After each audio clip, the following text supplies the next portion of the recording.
தென்காசி திருக்கோயிலில் சிவகாசி விஸ்வநாதர் ஆலயத்தில் சிவநாடியர்களை திருவாசகம் முற்றுமோதலில் வந்து படிக்கக்கூடாதுன்னு சொல்லிட்டு வெளியேற்றிட்டு இருக்காங்க. எல்லாருமே வந்து ஈவோட்ட முறையில் போயிட்டு இருக்காங்க.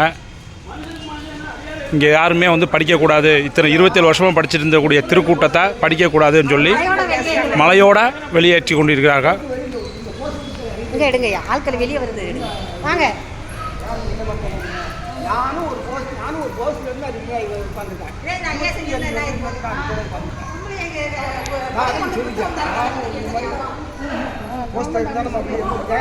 சும்மா வந்து விட்டாங்க.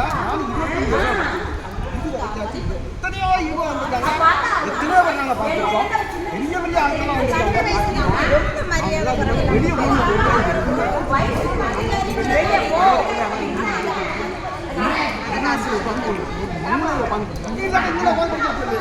சிவனாலயத்திலேயே திருவாசகம் முற்றுமோதலுக்கு படிக்கக்கூடாது என்ற கலியுகத்தினுடைய நிலை.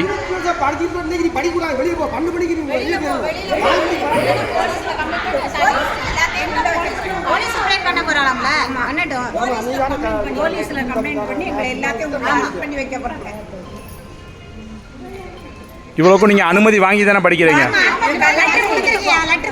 இங்க படிக்க போறோம்னு லெட்டர் கொடுத்துருக்கீங்க. ஆனா அதை அனுமதிச்சு தான் அவங்க படிக்க விட்டுருக்காங்க. ஆனா இப்ப திடீர்னு வெளியே போங்கங்கிறாங்க.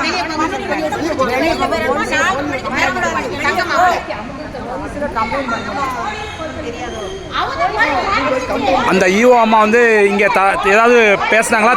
மரியாதையை பேசுனாங்க, தரக்குறைவா பேசி மதிப்பு இல்லாம பேசுறாங்க.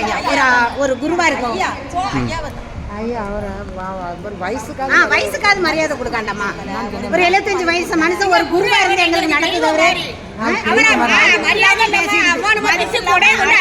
கோயில வீவோ உட்காந்து கொடைய கொண்டு வயிற்றுல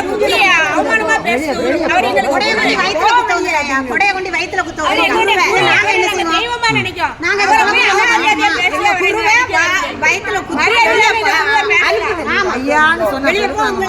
போலீஸ்ல பிடிச்சு பொதுமக்கள் இல்லைன்னா எல்லாரும் வெளியே போய் சொல்லிட்டா யார் சாமி கூட உள்ள வர முடியும்? யார் சாமி கூட உள்ள வர முடியும்? சப்பா மட்டும் உட்காந்து கும்பிட்டுருமா? யார் பொதுமக்களை காக்கதாங்க உங்களை யார் உள்ள விட்டா? பொதுமக்களை கும்பிடுறதுக்கு தானே தெய்வமே உருவாக்கி விட்டாங்க. போலீஸ் கம்ப்ளைண்ட் யார் செய்த கோயில கட்டினவரே எல்லாரும் காலுக்கு அடியில இருக்காரு. எல்லாரும் வந்து இந்த கோயில கும்பிட வரணும். இந்த கோயில கும்பிட வரவங்களுக்கு தான் பாதை அவங்க பாதம் பண்ணிக்கிட்டு கோயில காலுக்கு அடியில இருக்காரு. இந்த அம்மா நேற்று பதவிக்கு வந்துட்டு இப்படி பேசுவோம். இந்த கோயில கட்டினவரே பாதை எல்லாரும் பாதத்துக்கு அடியில இருக்காரு. அம்மா சொன்னதில்ல இந்த சாமி கும்பிட வரவங்க எல்லாரும் காலுக்கு அடியில நான் அப்படின்னு. ஏன்னா இந்த கோயில அப்படி கும்பிட வரணுங்கிறதுக்காண்டி அப்படி சொல்லியிருக்காரு. இந்த அம்மா வெளியே போங்கன்னு கேட்க நேரத்தை பதவிக்கு வந்துட்டு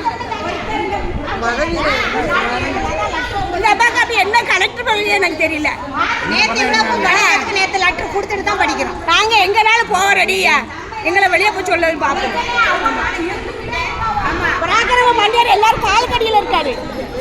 கோயில கூட வரவங்களுக்கு அடிமை இல்லை. அந்த அம்மாவுக்கு என்ன தெரிஞ்சது? என்ன கோயிலுக்கு அந்த அம்மா பதவிக்கு வந்தது? எல்லாருடைய கால் கடியில கிடக்கு. பராக்கிரம மன்னியர் யார் எல்லாரும் காலுக்கு அடியில இந்த பாடுபடுத்துறீங்க என்ன அர்த்தம்?